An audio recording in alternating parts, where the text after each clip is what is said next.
We're back. We want to first give a special thanks to Ben Moore and the PantherTalk.com people. Thank you very much for the interview. Highest rated Missed on Points event so far, over 200 hits. If you hadn't heard it, you missed a lot of breaking news. Ben was the first one to tell us that Georgia State was going to the postseason. All you GSU fans, if you listen to the podcast, heard it here first. We also talked a lot about football, but I'm a little fixated on Joe Bellon and going to Miami. There was Yardburger. Joe had all. No, Yardbird, not Yardburger. Not the same thing. Something should be called Yardburger. I think if someone should make a burger called Yardburger, I would eat it in a heartbeat, even if it was made of like wheat and non-things that are meat. It was great. Miami was a great food experience. Very nice. Wouldn't want to live there. Love all y'all from Miami. It's a little crowded for me. A little crowded? Is it more crowded than New York, like comparatively? No, but I don't remember it being as crowded. We were staying in downtown, so obviously that's going to make a difference. It's a lovely city.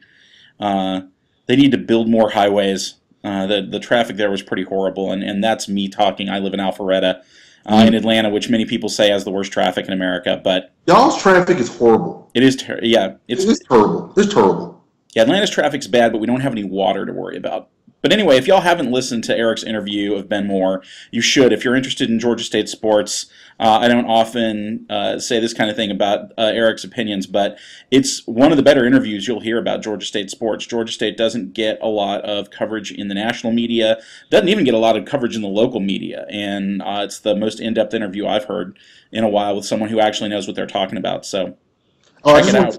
I just want to say this. AJC, you suck. Y'all do a piss-poor job of covering Atlanta sports, especially Georgia State. Get on your job. Amen. The Atlanta Journal-Constitution sports reporting is awful. They are terrible. All right, let's start it off. If you've been living under a rock or you're still asleep because you forgot to set your clocks, you might have missed the fact that the NCAA tournament was announced. The tournament field was announced. The number one seeds are as follows. Kentucky, boo. Syracuse, Michigan State, I don't understand that team, to be honest with you.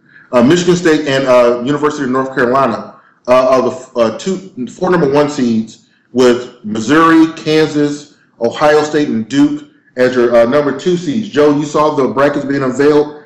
Any thoughts?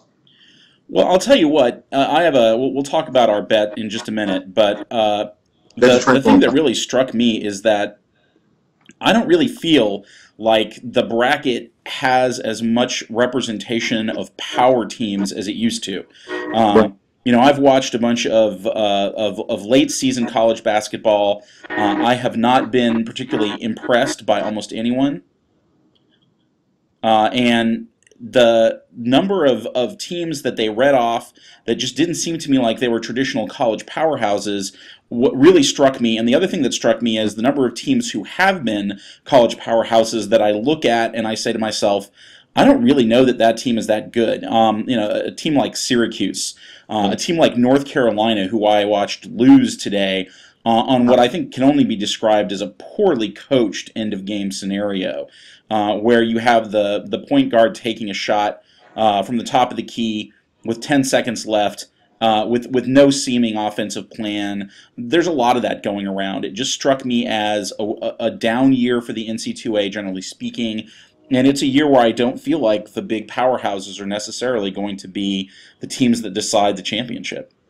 Well, here's kind of my thinking. As far as basketball goes, I thought the number one seed, I will say this, the thing that probably surprises me is you've got Kansas and Missouri as a 2 seed, but you have Michigan State as a 1 seed. And I thought, honestly, the second best conference in college basketball was the Big 12. And if you've got 2 number 2s and a number 3 seed, and you go through that tournament and that conference, and you win the conference tournament, there's no reason why I think Missouri should be a 1 seed. I honestly do not understand how. I would probably say either North Carolina or Michigan State is a 1 seed. I know Michigan State won the Big Ten title, but they only had to beat one legit team in Ohio State, and I don't know how good that team is. North Carolina didn't even win its conference tournament. It was Florida State, and if you watch Florida State this year in the ACC, you can make an argument they were the best team in that conference the entire year. And by the way, in a year in which the ACC was really down as a conference. Really down. Anyone who watched Georgia Tech play can attest to that. Yeah, for those of you who didn't pay attention, and by the way, I think this is a bellwether issue for the entire NC2A. Georgia Tech lost its first-round matchup in the ACC tournament, and in that game, they scored a total of 36 points. A total of 36 points. Well, but I think that's 13 less than what Louisville scored in the Big East tournament. So yeah, he won the tournament. So that probably tells you a lot. Really, that's a good point. Every year, Joe, we do talk about snubs. This year, really, there's only one major snub.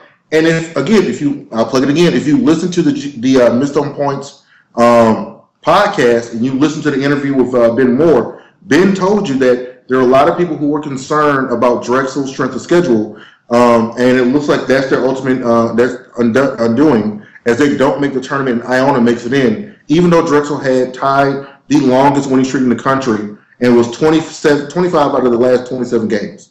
Joe, do you feel any sympathy for Drexel? Sure, I feel sympathy for Drexel. It's not their fault, really, that their strength of schedule is so bad. They try to schedule teams that are hard against them, and it just doesn't work out so much for them. I feel sympathy for them. But with these 4 play-in games, it's not as though that would have been a particularly great boon for them to get into the tournament with one of these play-in games. At the end of the day, I guess it doesn't matter, but boy, it sure seems like the committee doesn't care a lot about the regular season. Well, the committee made this argument in some of the interviews that they did, and it was this conversation of, well, for example, Missouri was very close to becoming a 3 seed because they didn't schedule anyone out of conference.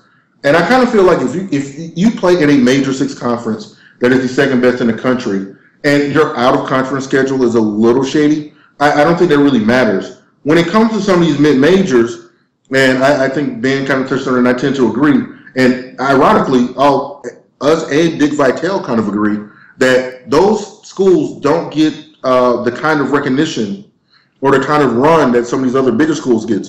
Nobody wants to play Drexel on their home court. If you're, let's say, North Carolina State and you're on the bubble, can you afford to lose to Drexel, who, if they don't win their conference tournament, is going to be on the bubble automatically?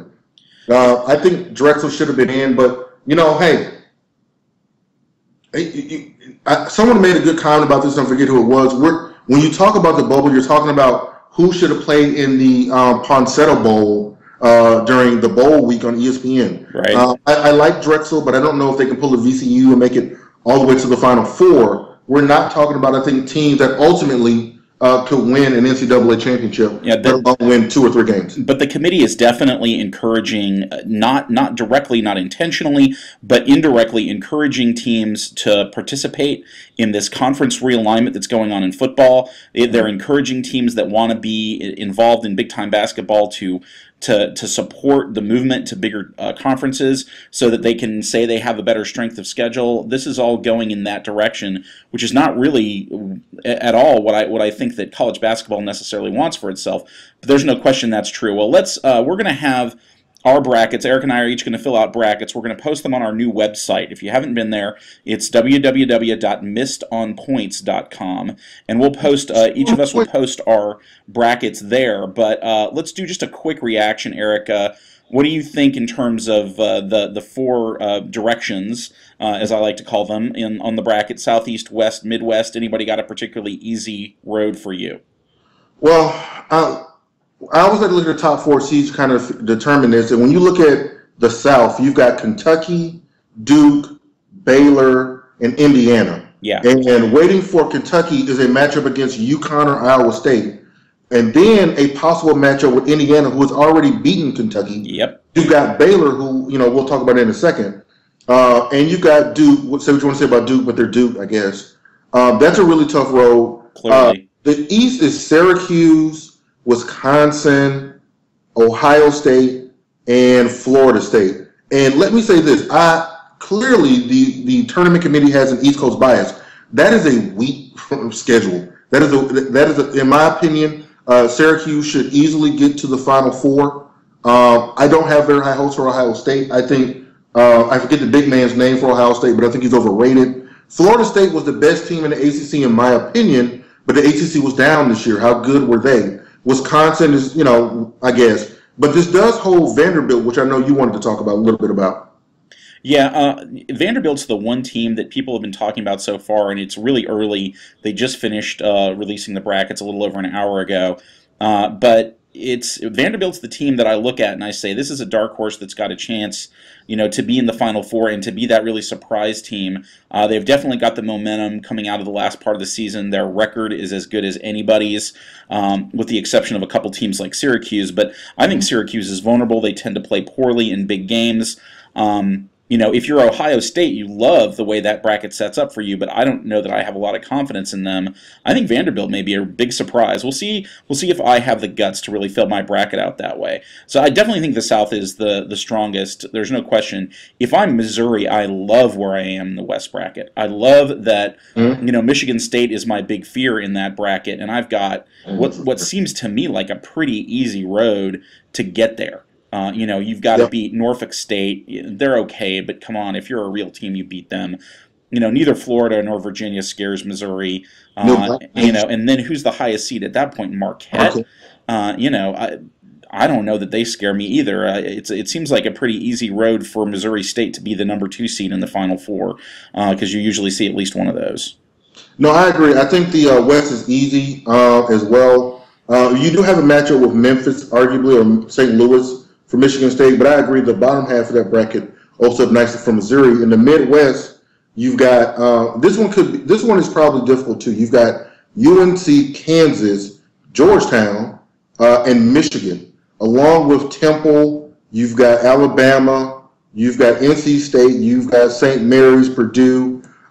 There's some teams in this division that I think can give UNC some problems, and UNC just has not played that well. No. We think they deserve to be a number 1 seed, but in this particular region, I feel like the 1 seed should be Kansas, the 2 seed should be UNC, and I think at the end of the day, they'll play that way, and I think Kansas gets to the Final Four. Before we end this topic, Joe, 2 quick things. First is your thoughts on early thoughts on maybe who you think goes to the Final Four? I think Kentucky from the South, even though I think it's a rough road for them, I still think they're the best. I'll go ahead and say Vanderbilt's going to make it to the Final Four from the East. Wow.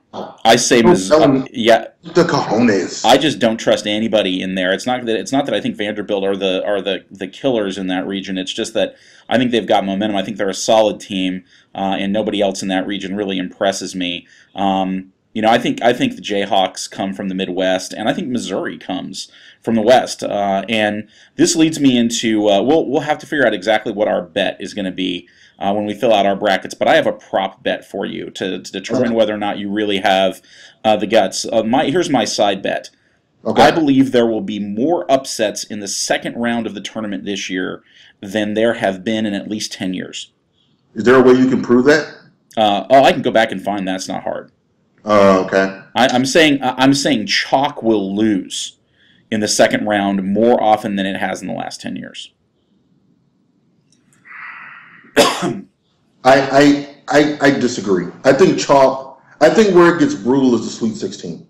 So I don't think that it will be all chalk, but I think mostly chalk. You'll have a couple of double-digit seeds, but I don't think it'll be as big as you think. I'll disagree with you. What's the bet? We got to figure out 2 bets. Okay. So we'll have to get creative about that. Well, here's my Final Four, and then we'll go into our next segment. I've got Baylor out of the South. I've got God, who do I have out of the East? I've got Syracuse. I just think it's a weak run right there. I've got Kansas in the Midwest as you, and I got Missouri. So we're going head to head. It looks like in the South and the East. You've got Kentucky and Vanderbilt. I've got Baylor versus Syracuse, and in all things, I'm normally right. Next topic. Yeah, although hey, watch out, UNLV could beat Baylor. You could be out of that game really early. Yeah, listen. If UNLV beats Baylor, Joe Bellon will fly me to Vegas, and I will gamble. Yes, It's the other way around. You fly me to Vegas. Next topic. All right. Let's talk about the interview. For those of you who are aware, and it looks like a lot of you are, did an interview with Ben Moore specifically focused on Georgia State. First off, congratulations, Georgia State University men's basketball team makes I believe, a 1 seed in the CIA tournament. The first time Georgia State has actually hosted a home game and been a number 1 seed in a postseason tournament. So congratulations to Coach Ron Hunter on that. Joe, what were your thoughts on the interview? You gave a little bit of a tease of it at the beginning, but wait, before we begin, Joe, please let everybody know the website where they can fill out their brackets and benefit a good cause again, please. We will have a link on MissedOnPoints.com, which is our new website. But the National Association of Urban Debate Leagues, their website is urbandebate.org, has a charity bracket project that goes to a scholarship fund that was established in the name of Vince Binder, a good friend of mine and a stalwart in the debate community who was tragically murdered a couple of years ago. It's a great charity. Check our website for that, and you'll be able to find easy instructions on how to fill out a bracket for charity. It's a great cause. Absolutely, 100% agree. I will be participating. I believe Joe will as well, and a lot of our debate friends. But some of you who are not debate friends, it's a worthwhile cause. Go to www.urbandebateleague.org. Hear the story. It gives a scholarship in honor of Vince's name. So that's definitely something that we should do. No, it's a hard transition, but Joe, your thoughts on the interview? I thought it was a great interview, and I don't know how much of that is your fault, although obviously you have to get some credit for it. But one of the things I'll give you a lot of credit for is to shining a little light on the subject of Georgia State University athletics. It hasn't got a lot of light. We have both said already in this podcast that the Atlanta Journal-Constitution sports coverage is really bad, and the sports coverage of Georgia State is not good in the mainstream media. Panther Talk has done a really good job, but I liked hearing you talk with Ben Moore about the issue of Georgia State athletics. I think we should do more of it. If you haven't, I thought it was really interesting. I thought it was interesting that he was completely on board with the idea that we were going to try to get into the bowl system, get into the BCS system, which has been obvious to everyone since this started at Georgia State, but the university has been hesitant to say anything out loud, and it's interesting to hear someone talk about that. It's interesting to hear his perspective on some of our recruiting issues. We'll try to have him back, especially as the football season goes on. I'd like to talk to him a little bit because I think this next season is a really, really important season for Georgia State men's football in terms of how this program goes, because clearly football is driving the ship. Even though the basketball team has had more success than the football team has this year, clearly football's driving the boat. And I thought it was a great interview. If you're interested in Georgia State sports, if you're interested in the college athletics, generally speaking, with how programs try to position themselves vis-a-vis athletics, it's a great listen. We've got a link to it on MissedOnPoints.com. You can now find links to all of our podcasts on that website. So check it out. Absolutely. I thought there were a couple of takeaways from it. We've already touched on some of the NCAA things. I thought one of the things that was interesting about the podcast was, or about the interview, I should say, was Ben's position on how recruiting goes when it comes to coming to Georgia State. I've always thought of it as it's Georgia State, it's in downtown Atlanta. I'm thinking purely location, but there's a lot that goes on to it. The fact that we are not on TV enough has a big impact on it. And Ben was very honest. He said he doesn't see us competing with Georgia Tech no time in the upcoming future, but maybe Mitsu and Georgia Southern. And I would just like to say, have you been to Statesboro recruits? Have you been to Murfreesboro? These are places where I'm not sure if I want to spend that much time in. It's funny. It's exactly the same kind of recruiting. I'm a debate coach, for those of you that aren't following, and a good friend of mine, Joe Zompetti, used to coach at Mercer and loved Joe, and we would frequently be involved in recruiting the same student. And my whole strategy and when recruiting on Mercer was to tell the kids, have you been to Macon? And then I would encourage them to go, which is not something you normally do to recruit, because I wanted them to go and see what it was like versus the Georgia State campus, which is in the middle of downtown. Right. But I'll say this, and I want to make sure that everyone that's listening to the podcast understands. I love Georgia State University, love our athletes. I have taught many football players in my class, and have actually had really great experiences with them. Mm-hmm. This is not a comment about them. It's a comment about where we stand. When I see our football team, it is often hard to distinguish them physically from the rest of the students on campus. When I was hosting a tournament this year at a hotel where it just so happened Georgia Tech had their men's football team staying while right before a game that was going to be at Georgia Tech. They took their players off to a hotel to make sure they wouldn't get in trouble the night before the game. And I was there when the bus unloaded the Georgia Tech football players. And the distinction between the size of those players and the size of the players at Georgia State is enormous. And it was then that I kind of realized for the first time how far we had to go in terms of the level of athlete that we're trying to recruit. Again, this is not saying anything bad about the athletes that are at Georgia State. I've had great experience with them, love Georgia State to death. It's a question of where we stand in terms of recruiting.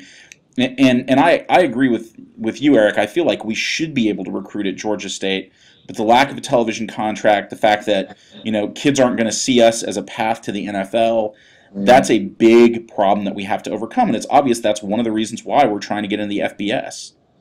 No, I totally agree. I think one of the things about the recruiting and I looked at this from, for those of you who don't know, Joe Bellon was my coach, but I was actually recruited by David Cheshire, and when it came to other schools that I could have went to, University of Alabama, for example, it just wasn't a big city experience. So I looked at it from the way in which I was recruited, and location was important. Now, if we can go to the FBS, and Ben tends to think that this is a real possibility for this year, that we can get in there, and that's why we did the feasibility study. I think that increases our popularity immensely, because then you can kind of say to some of the recruits, especially those that go to Georgia Southern, we play in the FBCS. We can go to a bowl game. We can get on ESPN. We can be on TV. And with the exception of the other Adrian Peterson, and maybe some history from the late 90s, early 2000s, there's not much you would want to say you should go to Georgia Southern and play for. Now, when it comes to this year's football team, Ben listed off a great number of our current recruits that can help us out. My personal feeling about the size of the football team, and this is something that's been on a lot of the discussion boards about Georgia State. We are very small up front. We're very small, and that's the issue. We're very small up front. We're adding speed, and speed kills in college football. But you need some big uglies up front. No disrespect to any of the offensive or defensive linemen. Pretty sure you're much bigger than me. But ultimately, we need some big uglies up front so we can kind of run the ball and control both sides of the line. We will be going to a much more friendlier defensive scheme. We've been running a 3-4 defense for some reason. I have no clue why, but at least we've changed that. But ultimately, I think what will happen is that I think there will be much success this year for GSU sports. Wanted to hop back on real quick while we've got a little bit of time. Georgia State, I believe, plays Tennessee Tech in the first round of the CIT. Let's go Panthers. We've got a little bit of history with us, Tennessee Tech. One of our big recruits who we thought we were getting this year, I will not say his name, but jumped ship to Georgia State, went to Tennessee Tech. I'm not saying anything bad about the kid. I'm sure he did it for some sort of worthwhile reason. But it will be nice that if we go to the game, we hear some, hey, that recruit's name sucks chants. That would be pretty funny. Also, Georgia State, I think, is very prime to run off a good run in the CIT. But I'm also really excited about the recruits we're getting in going forward. Joe, did you have anything else about the interview that you wanted to talk about? Yeah, one last thing real quickly. I thought the biggest news that you broke, I know the postseason news was good news, but to me the biggest news that you broke that shocked me when I heard it is that there is even a vague possibility that we might make a move this year to the FBS. I thought that was a couple of years away at least. I thought we were on a long, slow road to that. The idea that it would happen in such a short period of time is something that from an insider I had not heard before. So I thought it was really good news.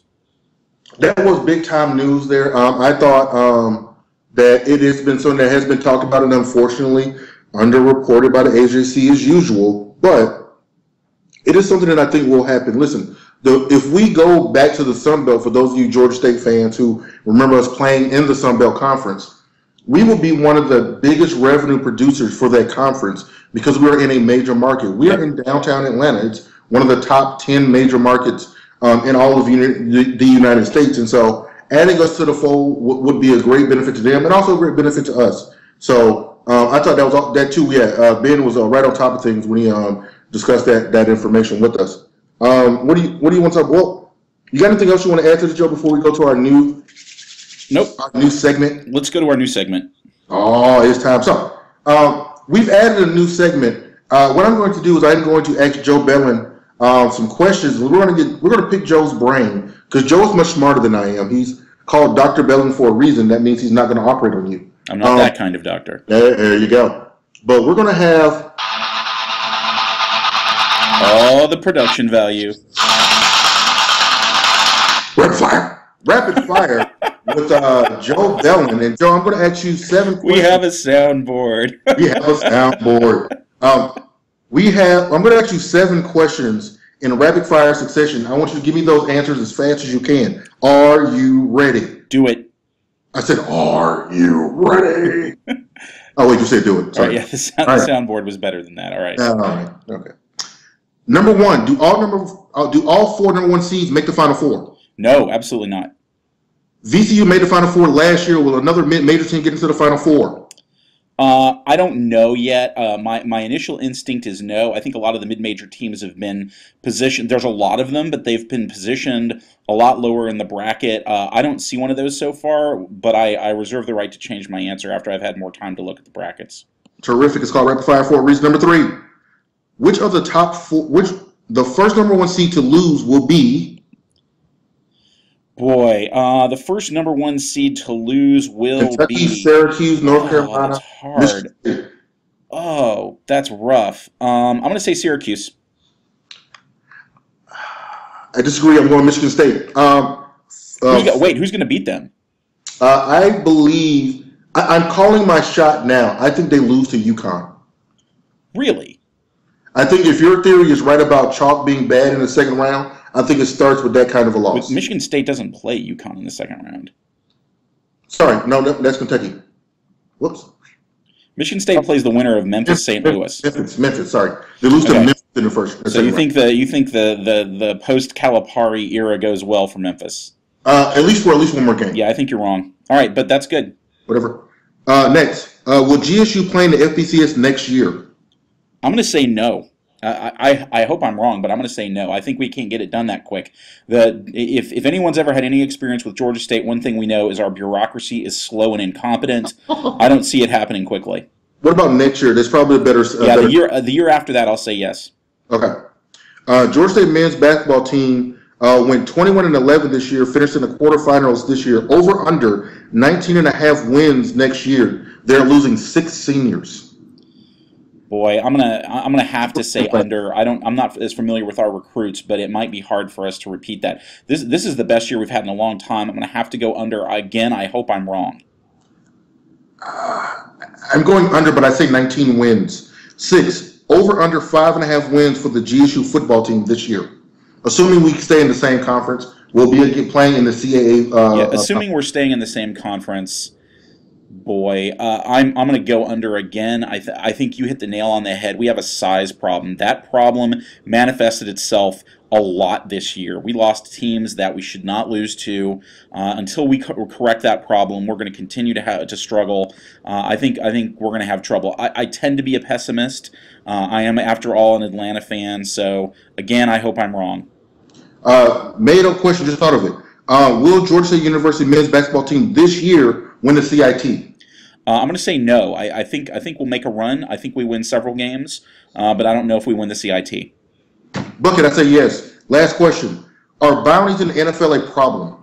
Are bounties in the NFL a problem? Absolutely. And shout out to Steve Hero, friend of the program, who has had a running argument with us on Facebook about whether or not bounties are a problem. Allow me to explain why they are. First of all, they are a violation of the NFL rules. The contract between the players and the owners expressly forbids non-contract incentives. There is no question that bounties are non-contract incentives. In some instances, there are reports of bounties in the tens of thousands of dollars. There are potential IRS implications with this. It is a problem for the NFL because it's probably widespread. It is a problem for the Saints because they were told to stop and didn't. And it is a problem because it's just not right. And I'm sick of people making the argument that somehow bounties aren't a problem. I love Steve Hero to death, but he has made the argument literally that players cannot hit They are incapable of hitting in such a way as to increase the likelihood of injury versus the way they normally hit. In other words, his argument is the way that you normally hit in football has exactly the same risk of injury as it would when a player was being incentivized to injure another player. And that is preposterous. These are world-class athletes. They know what's likely to hurt and what's not. That's why you see fights on the offensive line when people think that you're cut blocking inappropriately because they know that that is something that increases the likelihood of injury. That's why offensive linemen get upset when you go after a quarterback's knees because they know that that is something that is more likely to create a risk of injury. Look, the odd person trying to take out a player is not a big deal. When it is an organized, ongoing activity that involves the coaches, it is an image problem for the NFL. It is a real problem for the players. And we could see Goodell is going to come down hard on the Saints just to set a precedent for this. I agree. I think Joe Bellon said it well. The only thing I will add is the only implication of the conversation we were having was it is a liability issue. Yep. If an NFL player career is cut short by a team facilitated bounty program, that is a massive lawsuit. And they are already being sued right now because of the concussion issues. I 100% agree. I think all the ex-players missed the boat on this conversation because the question isn't if I hit him and he gets hurt and there was no bounty, and I hit him and he gets hurt and there's a bounty, what's the difference? And I think the difference is that if you were going to act the same way regardless, then there's no need for the bounty. The bounty must do something to make you want to strive for the bounty. That's my opinion. Like when I sold cars, if there was no bounty in this instance, but we would call it a spiff, that says that if you sell 4 cars today, you get an extra $1,000. If that bounty's not there, I don't really try as hard to get 4 cars. Now, if I get 4 cars, great.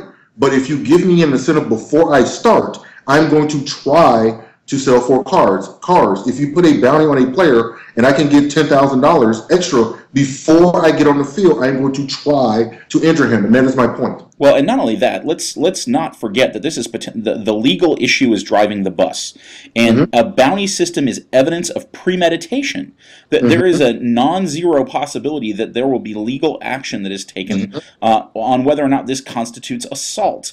It's evidence of premeditation. People that say that there's no difference between when you try to hit someone and you injure them, when you're trying to injure someone and you do injure, versus when you're not trying to injure someone and you do injure. That is a preposterous argument. Every legal system that I'm aware of thinks that intent matters. Yes. And it certainly matters in this, especially when it's organized intent. When the league is either actively promoting or tolerating a system that incentivizes players to injure other players, they are on the hook for liability. And I think we are all not as aware of as we should be of how much the NFL fears future liability. I think they've seen what might happen, and that's why you'll see this as an issue. So even if you in your heart of hearts think that players can't really control themselves, or that there's not, really a difference between when you're trying to injure someone and you're not, it matters legally, and therefore it's a problem for the league, regardless of what you think morally. I agree. We're going to try and do this at least every podcast, but again, that was red fire. All right, moving on. We touched a little bit about it because we were talking about the NFL. Let's talk about NFL free agency, and as Joe Bellon put it, the trade that made you forget about the Julio Jones trade. There's nothing wrong with that trade. The Washington Redskins trade 3 first-round picks and a second-round pick this year for basically what will be Robert Griffin III. Let me start this off by saying a couple of things. Number one, the Julio Jones trade was fine. Matt Ryan sucks. That's why the trade didn't work out as well. You suck, Matt Ryan. Sorry, I can't. It's every show, people. It has to happen. It must be said for the people. Secondly, Robert Griffin III is a phenomenal quarterback. However, when you mortgage your future, remember what happened when the Saints signed Ricky Williams? You have to build around a franchise player. Now, I understand that the Redskins have some money to go out and spend in free agency, but you can't get the offensive line help you need, the defensive line help you need, re-signing LaRon Landry, bringing in an impact free agent wide receiver like Vincent Jackson.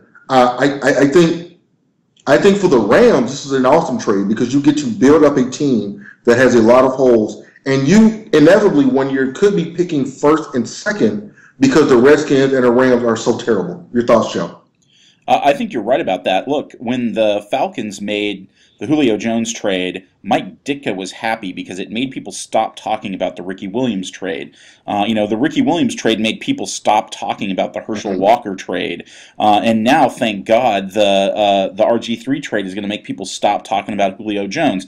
And don't get me wrong, I love me some Julio Jones, although someone on this podcast who isn't me wildly overstated the kind of success that Julio would have in his first year. I recall an argument. Matt Ryan would be good. I recall an argument that he would lead the league in receiving, and it has nothing to do with it has less to do with Matt Ryan than it does with the fact that even fantastic rookie wide receivers don't put up those kind of numbers.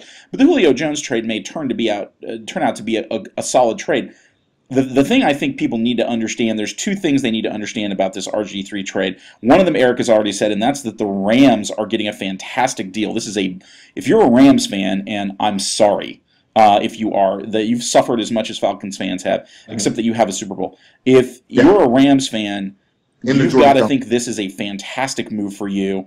If you're a Washington fan, you're probably all right with this, except that you're waiting to hear whether or not there were other bidders. That's the second thing. Did the Redskins overpay? And if you're a Washington fan, you know that Snyder has a history of overpaying for everything. So you've got to wonder whether you got snookered. Now, if there were other bidders, and Washington gave up that much because they had to in order to get RG3 after it became clear that Peyton Manning wasn't going to have any of the Washington's desire to get him, then you're okay with it because I think you're right. I'll just say this. I love RG3. I really do think he's going to have a great career, but I've been wrong before about other quarterbacks that I thought were kind of like him. I've never seen another quarterback that was like him at the level of excellence that Baylor generally had. In other words, I thought Steve McNair would turn out to be the greatest NFL quarterback ever or among the greats, and as much as he was good, he was not that.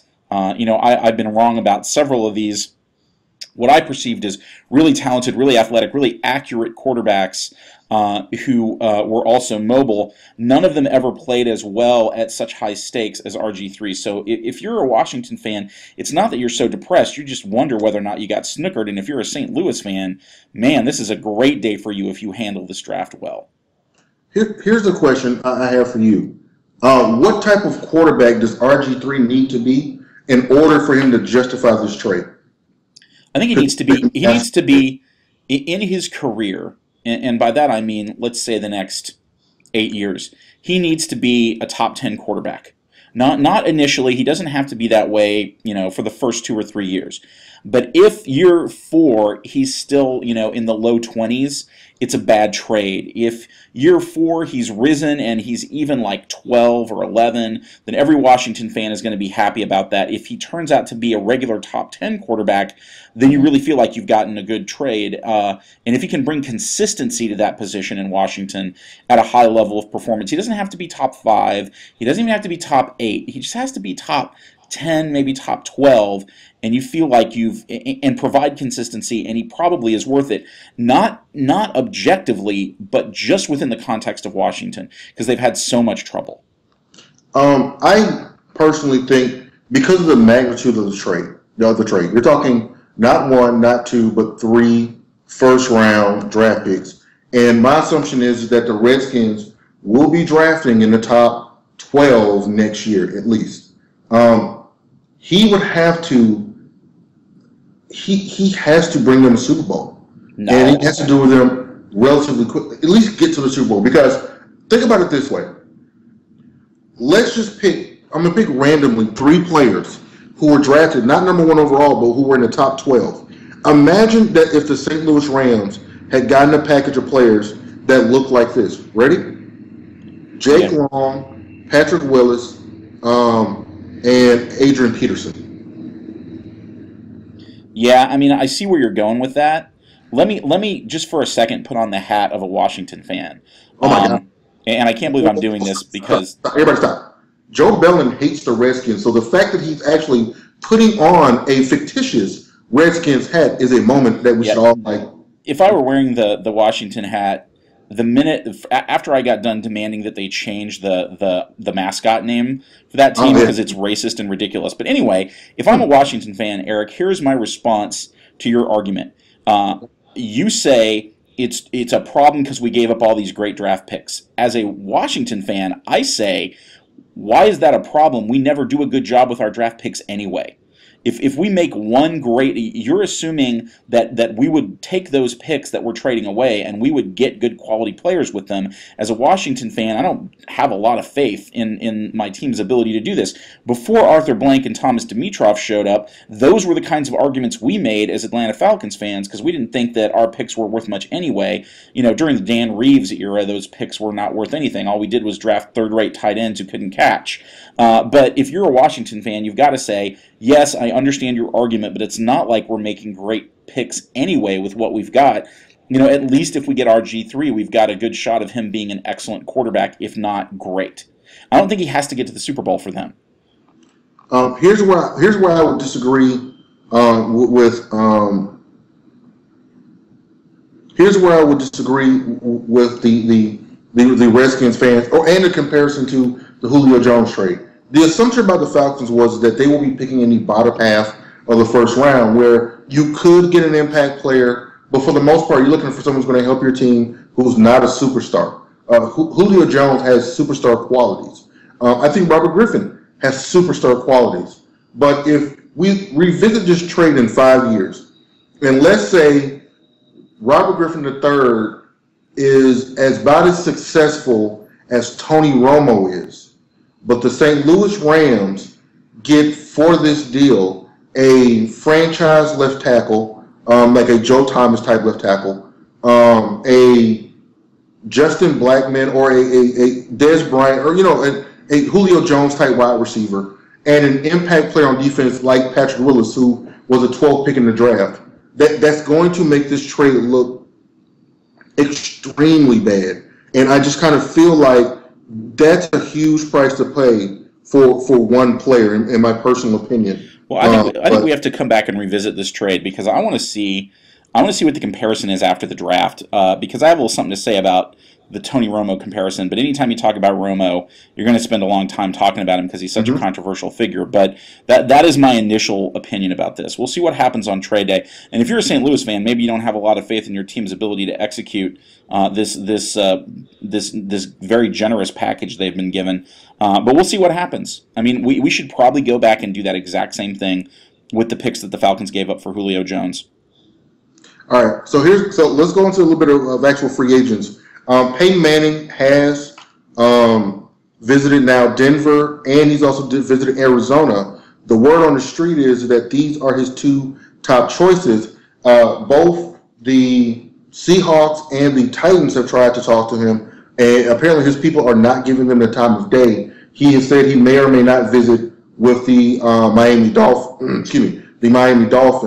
What is your sense on where Peyton is going? Because I have an opinion about Peyton Manning and what's going on here. Yeah, I don't know that I have a good sense for this because I really thought that the two players would be the Dolphins and Houston. But there's a lot of disagreement about whether or not Houston can get him and what they would do with Matt Shaw. But it seemed like, boy, if I was Peyton, I would really think hard about Houston. They've got so many weapons compared to everyone else that's in the sweepstakes. By the way, the word on the street was also that Washington was trying really hard to get him, and it was only after his people made it clear that he was not interested that they executed the trade we just talked about for the RG3 pick. I've said since the beginning of this that I thought Arizona was the place for him to go. Since this whole thing has gotten a lot more real, I've heard some arguments about why Arizona might not be where he wants to go in terms of offensive depth. I'm surprised about Denver. I cannot figure out how that makes sense. They have no offensive weapons. I mean, their lack of offensive weapons was an injustice to Tebow, and he's not exactly Peyton Manning when it comes to accuracy and ability to run a high-powered offense. But I felt like as much as I have some issues with Tebow, he was done a disservice by the fact that the Broncos had so few options. He would have been a better player if he'd had, a couple of wide receivers that were not awful. So for Peyton to go there, they'd have to be making an enormous deal that involved Reggie Wayne or some other free agents, and I don't know if that's really true, and it's Denver or Arizona, then you got to think Arizona is the leader. But I'm still kind of shocked he's not thinking about the Dolphins. No, I'm stunned he's not thinking about the Dolphins, and I think that says a lot about the ownership in Miami. Yeah. As far as the Dolphins go, because they appear to just be kind of in it for the glitz and glamour and not for anything serious. The Broncos one confuses me because I am not neither Tebow fan nor apologist, but I agree that they did a piss poor job in developing offensive talent around him. Now, Demaryius Thomas is a big kid from Georgia Tech. We've seen him here a lot. He can stretch the field. The rumor is that Reggie Wayne and Peyton Manning are a package deal. But if you're Peyton Manning, don't you want to go to where on one side of the field you've got Larry Fitzgerald, on the other side of the field you've got Reggie Wayne. Apparently Dallas Clark, who is now a free agent, will go there, as will Jeff Saturday, and they'll just become the retired home of Indianapolis Colts players. But I personally would think of Miami only because even though the ownership may be a bit of a joke, but you've also got Reggie Bush, who turned out to be a real running back this year. You've got Brandon Marshall. You would then have, assuming Reggie Wayne on the opposite field. So that seems to make sense.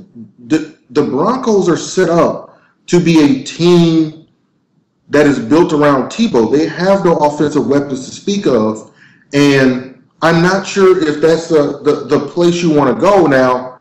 And again, you're in the AFC West. I mean, the NFC West, you go to Arizona, easy division to win. We saw what the 49ers did. But the NFC West is so much tougher to go through than the AFC right now, because in the NFC you've got basically the Cowboys run through the team, the Giants, the Cowboys, the Eagles. You've got the Packers. You've got the Bears when Cutler is healthy. You've got the 49ers in the South. You've got the Falcons and the Saints. And I'm pretty sure I just named more teams than are available slots for you to get in to the NFC playoff race. Which means I don't understand why Peyton would maybe consider Arizona, but I don't know. This seems strange to me. I think Miami makes a lot of sense. He has a home there, talent-wise. I'm really confused and befuddled by that. But Peyton Manning is, Peyton Manning, and wherever he wants to go, we'll follow. Two quick questions for you before we go to a couple other free agents. Fantasy football-wise, would you feel comfortable drafting Robert Griffin III as the number 2 quarterback? No. If Peyton Manning goes to the Broncos, are you drafting him as your number 1 quarterback? No. I'm not drafting Peyton Manning as my number 1 quarterback no matter where he goes, except if he goes to Houston. What if he went to Arizona and he has Reggie Wayne and Dallas Clark? Nope. I mean, honestly, it depends. Our fantasy football, Eric and I are in a league together. We have a tradition of holding the draft after the first game that gets played. When there's that one game that gets played early, we then have the draft the day before the first Sunday of games. Mm-hmm. In that world, I probably would think about it, but it would depend on what he was looking like in training camp. Right now, no. I have no idea if he can throw the ball in a game situation. I have no idea what his physical status is. And I don't know, man. I just don't know Arizona well enough to even tell you, how their running game is, how their offensive line is. Okay. No. All right, let's go to 2 other things real quick. Mario Williams is rumored, has been linked to pretty much every team that requires pass rushing, which is every team. There's a couple teams that stick out. We've heard Green Bay's name. We've heard the Patriots' name. We've heard a couple other, any team that has kind of like cap space. We've heard the Atlanta Falcons' name. Please come to Atlanta, Mario. We love you. Listen, Mario Williams, Joe Bellon will drink your bathwater if you show up. Hey, that was you that said you drink his bathwater. That is not a part of the podcast recording. I don't know what you're talking about. Mario Williams, let's talk about it from a Falcons perspective. We'll wrap this up with the Falcons as well. Do you imagine the Mario Williams on the Falcons next season? Are they a Super Bowl team? Well, I don't think you can say that any team is a Super Bowl team. Those days are over. At least they're not now, because there is no dominant team. This season proved that. If Mario Williams shows up, our team gets it gets a lot better. And at that point, I think fans will be very reasonably thinking about not winning one playoff game, not winning two playoff games, but whether or not we can get to a conference championship. That's how much he would change the team. I love John Abraham.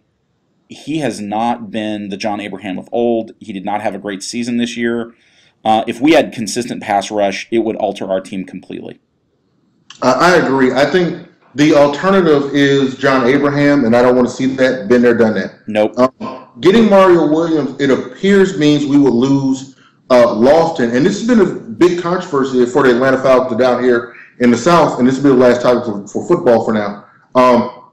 The Falcons tend to think that Lofton is not a 2 or 3 down linebacker, that he is a 2 down linebacker, and he is not very good in pass coverage.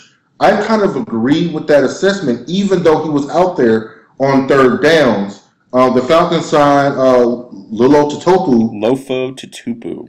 Yeah, that guy. And also they have Hakeem Dent at the linebacker right now, and they believe that they've got enough right now to do what Lofton did for the Falcons. Joe, you agree or disagree? Well, I don't think saying that Lofton was out there on third down is an argument in favor of keeping him. We were one of the worst third down teams 2 years in a row. Mm-hmm. And it was not the deep ball.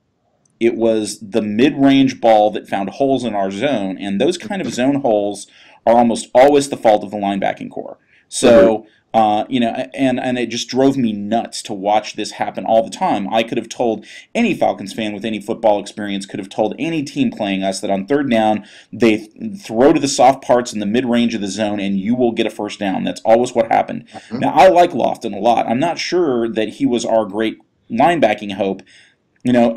I don't know how good Tutupu still is, but he was in Seattle, but how many years ago was that? I don't know. The big hope is that Dent is the guy, that Dent can come out and he's going to be the future stud at middle linebacker for the Falcons, the lights we haven't seen since Jesse Tuggle. I don't know, but if you get Mario Williams, that solves a lot of your back end problem in terms of passing, yep. In terms of the secondary. It helps out a great deal. So, listen, the Falcons apparently can make the cash. There's rumors that Matt Ryan is going to restructure his contract a la what Marks or Sanchez did for the Jets. So I look for the Falcons to make a major push. Listen, we don't have a number 1 draft pick that is well documented, and we are a team that believes that we are a Super Bowl team. So if that is the case, if we do not get Mario Williams, we will be exactly what we've always been, or at least under the Mike Smith era, a bunch of former Jaguars who are 10-6, and that's pretty much what we are. Well, I don't even know that I care about the regular season record as long as we get into the playoffs. What we have been is a team with 0 defensive playmakers. We have playmakers on the offense. They don't necessarily always make plays, but we have playmakers on the offense. We've had 0 defensive playmakers. As much as I think that franchising Brent Grimes was a mistake, he's the only guy on defense this year that you could have said was a real playmaker. I agree. Getting Mario Williams puts a face on the franchise in the sense of, say what you want to say about Atlanta, but Mario Williams, because of who he is, the way he looks, can be on the face of the franchise. He plays one of those premium positions, and I'm going to be perfectly honest with you. Every team that has won a Super Bowl has a player on it that makes you afraid to play them. For the Giants, you had the guys on the front line. You can name them all if you want to. And even Eli Manning, who's a great quarterback in my opinion. You need an elite player, and I believe Mario Williams is special. And if it requires Julius Pepper's money, we pay Julius Pepper's money. Yeah, and then you put Ray Edwards back in the context that he was in when he was at his most successful, which is not the primary rusher, not the guy that gets the double teams, but the other guy. And this year he was getting the double teams because nobody really felt like Abraham was that big of a threat. Abraham still got some double teams, but you put Mario Williams in there, he gets attention and he produces, and then maybe Ray Edwards can be worth something for something close to what we paid for him. Right. Let's go to the NBA. The NBA trade deadline's coming up. There's not been much movement when it came to the standings, but we've got Dwight Howard, Josh Smith, who now says he wants out of Atlanta, and Rajon Rondo. Of those three big names, Joe, who do you see moving? I see if any of them move, it'll be Josh. I don't know that I see Josh moving. I've seen a bunch. You got to add Pau Gasol back to the mix because he's been getting a lot of press lately as somebody else that the Lakers have got to move. And I again think that talk purely comes from the Lakers fans' realization that they're not that good. Mm-hmm. And I don't know if I think the Celtics would be nuts to trade Rondo. I can't figure that out. So I have a hard time thinking they're going to trade him. I think the time on Howard is past, and maybe I'll be proven wrong. But if there's one of those guys that gets traded, it's probably Josh. And I've said that someone should punch him in the face every time he takes a three. But he's about all we've got right now in terms of really exciting players. And if you're an Atlanta fan, you can't be happy about that. You cannot be happy if they trade him. If I was a betting man, I would bet none of the three go anywhere. I still feel like a trade for Howard has to happen if you're Orlando. And if you're Otis Smith, you can't take the bet that he's wishy-washy that he wants to stay. Is get him out of there. Let's get some players in who we know who will be here next year. I've heard a rumor that Josh Smith for Kevin Garnett was offered, and the Hawks said no. As well, they should say no. That's a terrible trade. An expiring contract, and Kevin Garnett is a little long in the tooth. The other trade that I don't think makes sense is Rondo for Josh Smith, and you really don't want to trade a headache for a headache. Rondo, if he's not competing for a title, is going to hate Atlanta. The other trade I saw was on ESPN, and I'll see if I can pull it up real quick. It was... By the way, if I'm a Hawk, I would take that trade. If I'm a Hawk and they offer me Rondo for Josh Smith, I will pull the trigger instantly. I wouldn't mind pulling the trigger. The question is, how quickly can you build around Rondo and get all the necessary pieces? And I'm not sure if that works. You're asking that question about the wrong franchise. That's not how the Hawks think. The Hawks don't think about building teams to win. The Hawks think about putting butts in seats. And Rondo has a ring. Rondo brings some name recognition to the Hawks that we're kind of lacking at the moment. If I were the Hawks franchise, I'd pull that trigger. And I think it makes more sense for us. I don't know why the Celtics would. I can't figure out why the Celtics would trade Rondo. I was trying to find a trade, but it was essentially a three-way trade involving Indiana. Or it was like 5 trades that must happen or something. But no, I feel like Josh Smith they need to kind of say to Josh Smith, because the reason he's upset is because we did not push him for the All-Star game. They should go up to Josh Smith and say, we are going to build a team around you. We're sorry. At some point, the Atlanta Hawks... He knows that's not true, though. They've already made the choice about who to build the team around. That's not true. When they signed the Joe Johnson contract, they made that decision. It's done. I guarantee you Joe Johnson will not be on his team next year. You guarantee me? What are you willing to put up for that? You want to go to Bones? Yeah, well, I don't know if I want to. You'd have to pay for something more expensive than that for me. But look, where do you think he's going? New York? Joe Johnson, I think they amnesty him before the next season. Every team, because of the new collective bargaining agreement, has the ability to amnesty a player who is currently on a roster of their choosing. And the Atlanta Hawks have not exercised that right.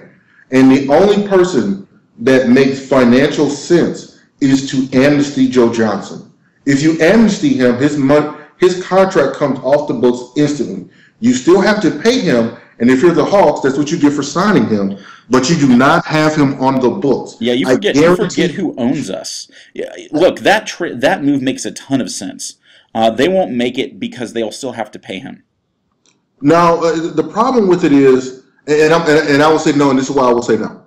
The problem with it is that a lot of the NBA teams and teams like the Atlanta Hawks have enough in their reserve kind of like profit margins to be able to play an extra player this amount. But because of cap rules, you can only play like one player, or if you're Pat Riley and you're a genius, you find out a way to get 3. But they could still pay him out of the profit margins and remove him from the books and become more profitable. Listen, whatever you're willing to bet that is not more than 4 figures or 1,000 apples, or 500 apples, would say. I'm willing to bet you Joe Johnson. All right, well, I'm going to have to take a look at this and decide whether or not I really want to bet. By the way, I've heard the Joe Johnson to the Knicks for Carmelo rumor, which I've heard this rumor too, and this is weird to me because if you are the Atlanta Hawks and the phone rings and it's the people running the New York Knicks and says, "Listen, we're interested in trading Carmelo for hello." Yeah. Hi, yeah, what? You don't understand how fast we say yes. Yeah. We're looking to trade. You don't even say who he's being traded for. We're looking to trade Carmelo to you guys for Joe. Yep, signed, good deal. Yeah, and I don't like Carmelo as a player, but I'd make that trade just because his contract's going to be easier to get rid of than Joe's. The argument of why the Knicks would want to do that is Joe Johnson was at his best during the time that D'Antoni was coaching him, but I don't think D'Antoni comes back. The Knicks are playing awful now that they're finally playing good competition. And Carmelo clearly destroys their offensive flow. So I maybe they'll try to do that. I don't know why. I just think D'Antoni's not. I think D'Antoni's going to be gone, and they don't want to look like they've got egg on their face for trading everything for Carmelo.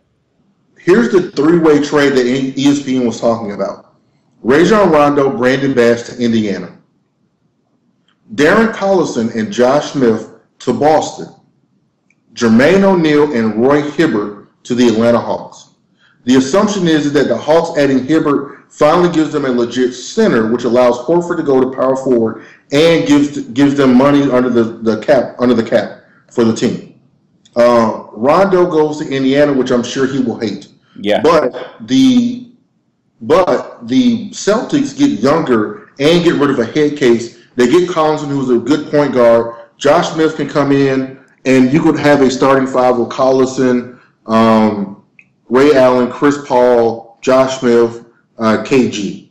But that's the rumor, or that's the trade that was floated out by ESPN. If you look at it from a ESPN draft machine perspective, the Hawks actually decreased their number of wins by 2. But this is the assumption of the Atlanta Hawks saying, we are done, we are out. I guess. I have a hard time seeing any of those really complex trades going on. When's the last time something like that happened? Lord only knows. I mean, I guess Carmelo. Yeah. Last year at the deadline, I was probably Carmelo, which was the worst kept secret in the history of the NBA.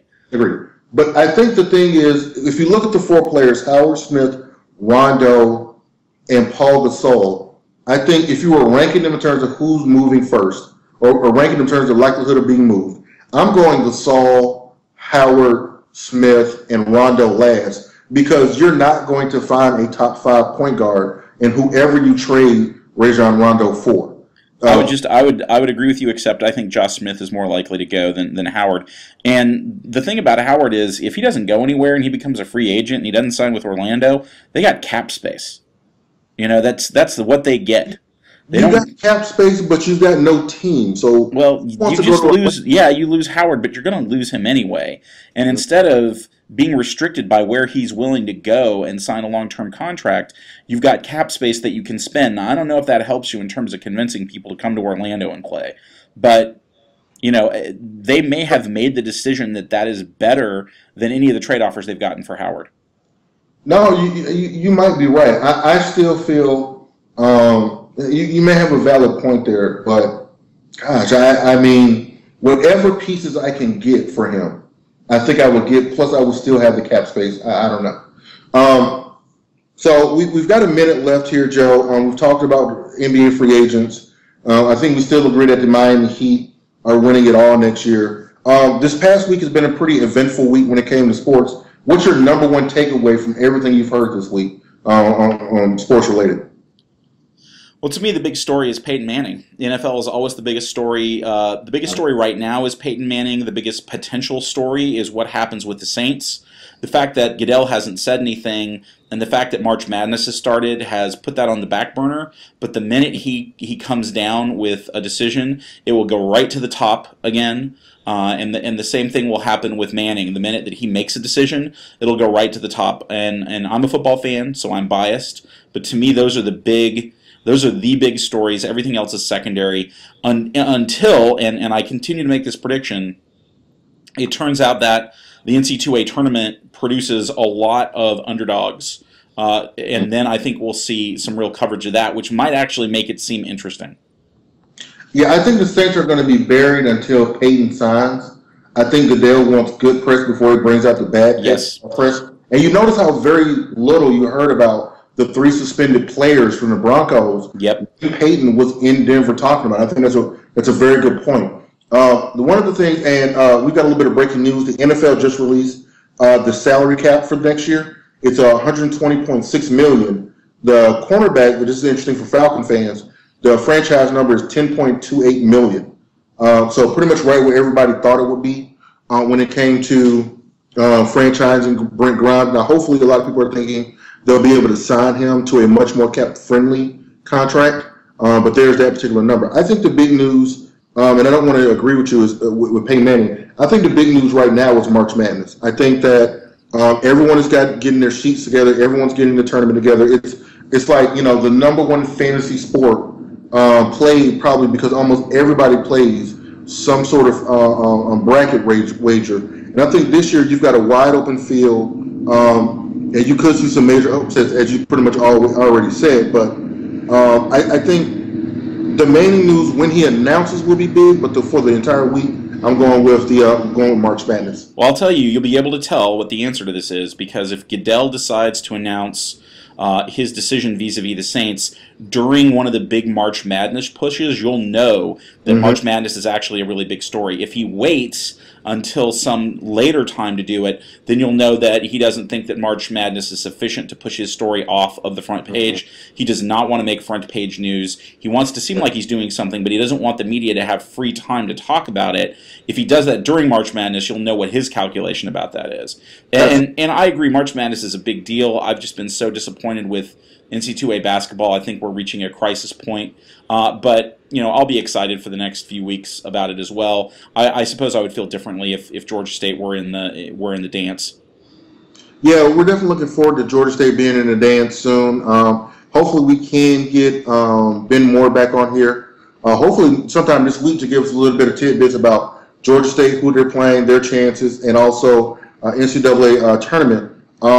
It's been a big week for Missed on Points. We had, again, one of our highest rated podcast moments with the interview. We expect nothing better. Don't forget the website, www.MissedOnPoints.com. We're on Twitter. We're on Facebook. We're out there. And again, for those of you who are listening, please go to UrbanDebateLeague.org. No, it's just UrbanDebate.org. Just go to MissedOnPoints.com. We'll have the link. We'll have instructions. It'll be real easy. Yeah, we'll have it on the website as well. Go to MissedOnPoints.com. We'll have the link. Please participate in that. It's for a worthwhile cause, and you'll feel better about yourself when you do it. On behalf of Joe Bellon, my name is Eric Mathis. We are out.